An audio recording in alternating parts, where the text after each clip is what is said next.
يا صباح الهنا وصباح الجمال عليكم يا احلى واجمل اخوات في الدنيا. عاملين ايه؟ يا رب تكونوا بخير وفي احسن حال. تعالوا نقول اللهم صل وسلم وبارك عليك يا حبيبي يا رسول الله. لايك بقى وشير وسبسكرايب للقناه. عايزه كل اخواتي وكل حبايبي اللي يشوفوا الفيديو ما ينسوش يحطوا اللايك، وكمان لو انتي مش مشتركه معانا ما تنسيش تدوسي على كلمه اشتراك اللي تحت الفيديو. تمام. ونقول بقى كل سنة وانتم طيبين، واللهم بلغنا رمضان لا فاقدين ولا مفقودين يا رب العالمين. بصوا، كان عندي في اليوم ده حالة زهق فظيع. حماية جايب لحمة وقال لي خدي بقى اعملي محشي. قلت له مين؟ قال لي محشي. قلت له محشي؟ ده انا هعمل لك احلى محشي. شوفوا عملت ايه وفاجئته. خلاص بقى زهقت بقى يا جماعة. هنعمل اكلة بجد حلوة قوي. شوفوا شكلها هتقولوا لي انتوا دي كيك ولا بيتزا؟ قولوا لي في الكومنتات كيك ولا بيتزا. يلا تعالوا هنشوف هنعمل ايه. جبت كده شويه بصل حلوين. هي الاكله دي بتحب البصل شويتين تلاتة. اكله مش هتكلفك حاجه ومش هتوقفك كتير. احنا كلنا بقى عايزين نهدى شويه عشان بنستعد للشهر الفضيل. كل يوم بقى هتلاقوا بقى محشي ومش محشي. هو شهر الخير واليمن والبركات. فيلا ربنا يديكم ويرزقكم من حيث لا تحتسبوا. وربنا يا رب ما يكسف اب ابدا قدام ولاده. فان شاء الله خير ودعوا لنا كده دعوة حلوة من قلوبكم، ان شاء الله ربنا يكبر خاطرنا. عندي اخبار حلوة اقولها لكم بس مش دلوقتي، خليها في وقتها. تمام. معايا بقى البصل بتاعي خرطته كده عادي، قطعته على ايدي ونزلت بحبة زيت مادة دهنية يعني، ونزلت بالبصل وحطيت رز صغيرين خالص. تمام. يبقى نقول نص كوباية من الرز على البصل اللي انتوا شايفينه ده. وهبدأ ان انا اقلب في البصلة دي لحد البصلة دي ما تصفر معايا، مش هنقول تدبل بقى. سبتها على النار وعمال ما تاخد كده اللون اللي انا عايزاه. معايا قد ربع كيلو من الطماطم، وكمان مش هاخدهم كلهم. يعني اقل من ربع كيلو، ممكن يعني طماطمتين اتنين بس انا حطيت الربع كله عشان يتضرب يعني معايا. الموضوع بسيط واكله جميله وتعجبك خالص خالص خالص. جربيها وقولي لي ايه رايك. انا ساعات كنت بجيب لحمه بحط كده، بقطع كده يعني مثلا ربع كيلو لحمه على البصل والرز اللي انتوا شايفينه ده. ممكن نستبعدها خالص مفيش مشكله ونعمل زي ما احنا عملنا كده. هضرب الطماطم بتاعتي وهرجع تاني اشوف اللي على النار ايدي فيها لحد ما تاخد اللون اللي انا عايزاه. الموضوع سهل وبسيط خالص. يلا هفضل اقلب لحد ما تاخد اللون ده. مين بدأ؟ احنا خلاص الناس هتفرش وانا بدأ يا جماعة روتين رمضان. شفتوا الكارثة اللي انا فيها؟ يلا زي بعض.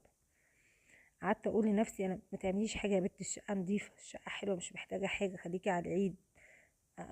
اعمل ايه بقى؟ اعمل ايه في دماغي؟ ربنا يهديني. بصوا هو لسه اللون برضو لسه يعني شويه. انا حاطه هنا لبن يا جماعه، حاطه ما شاء الله 5 كيلو لبن. هعمل بيهم وصفه تاني معاكم. ما انا قلت بقى، ما انا قالوا لي محشي سديت نفسهم وعملت لهم الاكله دي، والاكله دي جميله جدا. بس انتوا عارفين بقى الجيل الجديد ده ايه ده مش ايه ده، والكلام اللي هم بيقولوه ده. خلينا في الاكل.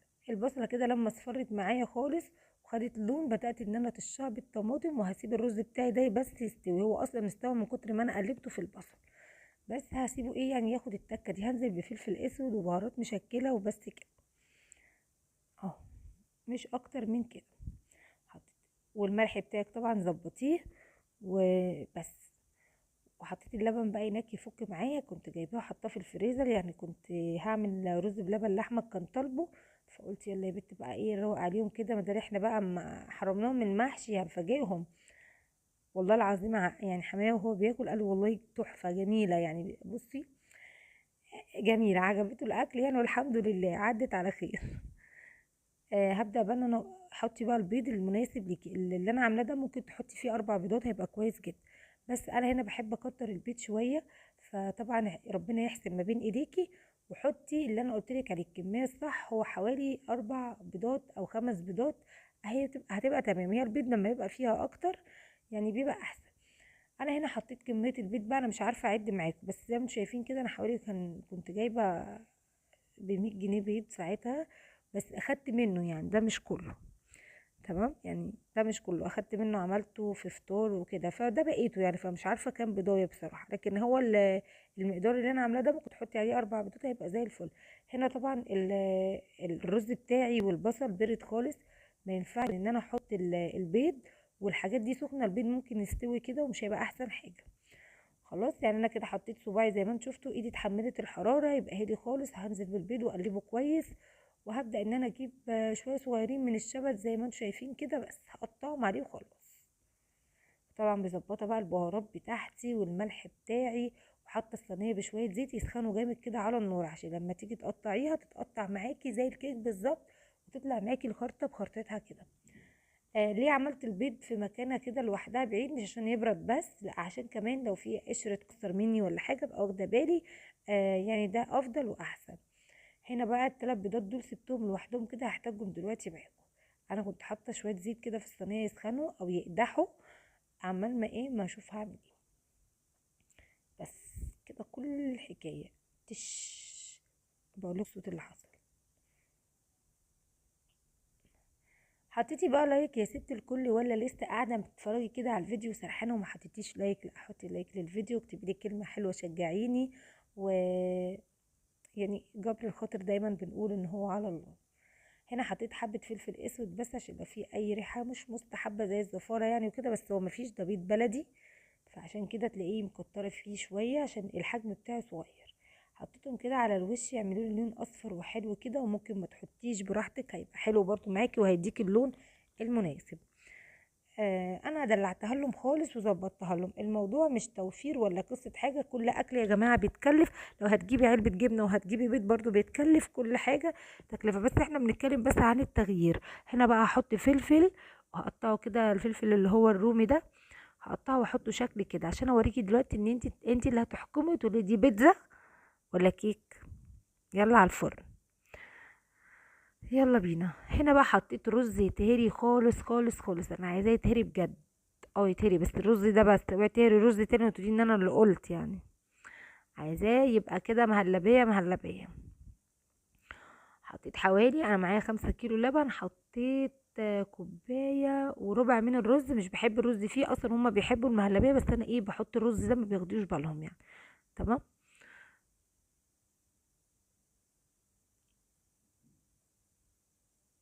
حبيبي يا رسول الله، اللهم صل وسلم وبارك عليك يا حبيبي يا رسول الله. خلي عندكم امل في ربنا وان شاء الله كل اللي بتتمنوه هيحصل، طول ما انت واثقه في نفسك، وطول ما انت عندك امل وعارفه ان ربنا عمره ما هيغبنك ابدا. يعني خلي عندك يقين ان اللي بتتمنيه ان شاء الله هيتحقق، ربنا يحقق لكم كل اللي بتتمنوه ويفرح قلوبكم. والنجاح حلو، و يعني الفرحه حلوه، ربنا يفرح قلوبنا يا رب، وما يوجعش قلوبنا على عزيز ولا غالي يا رب العالمين. تعالوا بقى كده، الرز بتاعي اتهرى زي ما قلت لكم، الرز ده بس، واللبن بتاعي فك كده وكان بدأ يسخن خالص. حطيت الرز بقى هنا على اللبن. بحب اسلق يعني احب اسلق الرز بره اللبن شويه عشان يعني افضل واحسن. احبش ان انا افضل اسلق الرز واسيبه على النار فتره طويله، ممكن يلسع من تحت فما يبقاش الطف حاجه، فلا يا جماعه، هو كده احسن. انا كمان ما بحطش نقطه ميه في اللبن ده، حتى النشا لو خدتوا بالكم انا كنت حاطه شويه لبن في حله تانية كده خالص عشان احط فيها النشا والحاجات اللي انا هحطها في الرز بلبن. لكن ما بحبش احط فيه ميه خالص. يلا بينا. حطيت بقى ال5 كيلو خدوا كيلو من السكر. عايزه تقللي السكر، عايزه تكتري السكر على حسب الرغبه، بس هو كان سكره مظبوط بالظبط.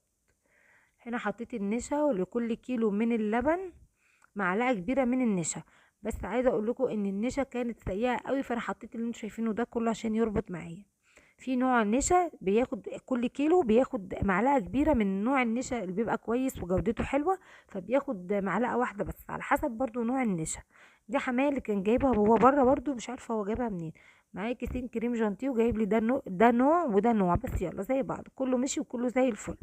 كيسين كريم جانتيه جايب لي واحد دريم والتاني مش عارفه اسمه ايه كده، بس انا طبعا بفضل دريم. ومعايا كيس لبن من البودره، وهبدأ ان انا اقلب مع النشا بقى. يبقى حطينا نشا، حطينا كيس لبن من البودرة، حطينا كيسين من كريم جانتيه، وهبدأ ان انا اقلب كل الكلام ده. بصوا طول ما انا بقى حاطه الاكل، جنة بنتي مش هاكل، انا مش هاكل انا الاكل ده، اما جنى بتحب بقى الحاجات دي. قلت لها طب والله بصي مش هتاكلي قومي نامي خلاص، فهي سكتت كده شويه، وحست بقى ايه، دايما علموا ولادكم على كده يا جماعه، ما ينفعش يقولوا لا، لازم يجربوا، ولازم اللي يلاقيه قدامهم ياكلوه ويحمدوا ربنا عليه، حلو او وحش، مش لازم يعني يكون حاجه قليله او كده. فكلي يا حبيبتي، لا مش هاكل شويه، وهي شافت شكله بعد ما طلع قالت لي الله يا ماما شكله حلو، قلت لها طب دوقيه بقى. راحت واكله قالت لي والله جميل. هل هي بقى جربت وحبت؟ ما تسيبوش العيل يقول انا ما بحبش. بصوا بصوا بصوا بقى، احكموا انتوا بقى، انا مش هتكلم، انا مش هتكلم. يلا خلينا بقى نشوف عملنا ايه في الرز بلبن. حطينا ايه؟ حطينا اللي احنا عملناه كله، اللي هو اللبن البودرة والنشا وكل ده، وهنفضل نلف لحد ما اللبن يربط معاكي او الرز بلبن يربط معاكي.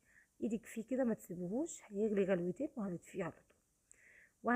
هننزله خفيف شويه. والله العظيم يا جماعه شفتوا الكيس النشا ده انا حطيته، شفتوا بقى؟ خلاص هقفل عليه، هنزل بكيسين الفانيليا علبتين كده وخلاص، وهسيبه. هو كل ما يقعد هيتقل تاني على فكره. ما حد بقى يتكلم هنا ويقول ده مين ده ايه. دي حلويات، دي احلى صينيه بيض في الفرن بجد بجد. الطعم حكايه والطريقه حلوه قوي. غرفت الرز بلبن، بص شكله، بصوا مهلبيه. احمد بقى لي ماما حطيه في الفرن، حطيته مهلبيه بجد تحفه، كريمي طعمه جميل. اللي هياكله من ايدك كده مختلف. بس مش عشان حطيتي كريم جانتيه، عشان انتي واقفه بحب، عشان دايما بتصلي على الرسول، وعشان بتعملي الحاجه وانتي راضيه، فهتلاقي حاجتك غير.